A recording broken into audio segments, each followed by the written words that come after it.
that this is a very, very intimate and deeply moving and stirring topic.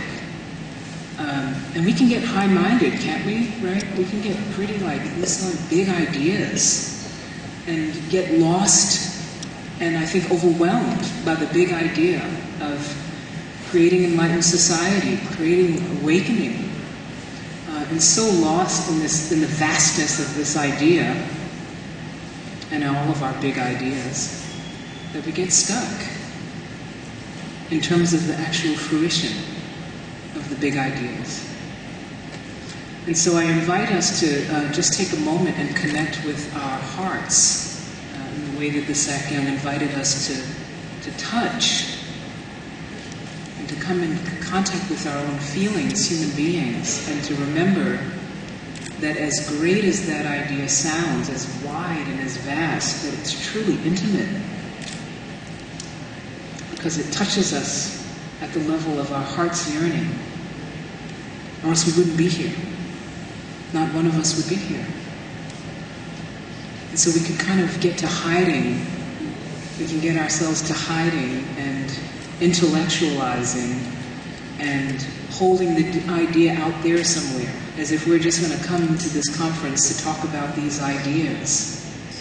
When actually what's really happening is there is an opening, and we're trying to figure out if we can allow that opening to be greater, to be wider, and if we can do it with other people.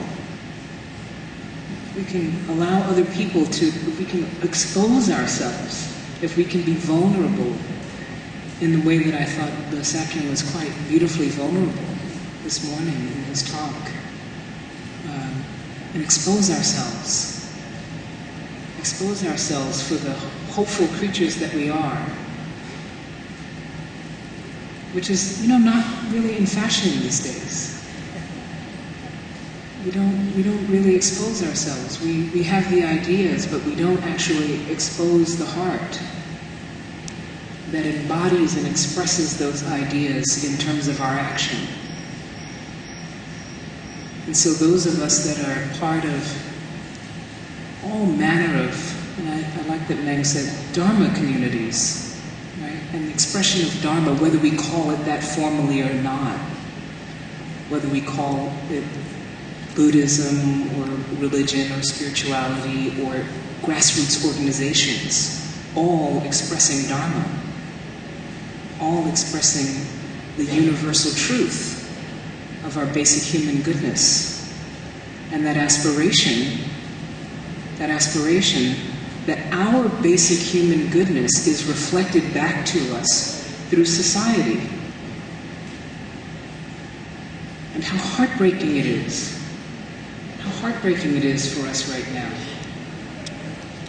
to acknowledge that that's not exactly what's happening, that there's a disconnect,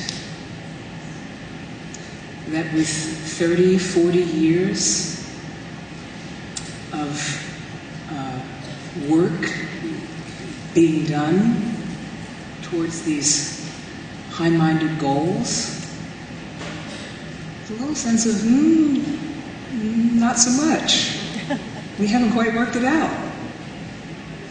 And I think that we should begin with a sense of just forgiveness for any sense of shame or guilt that we're holding anywhere, any little part of us, for not having quite worked it out, not having all the answers.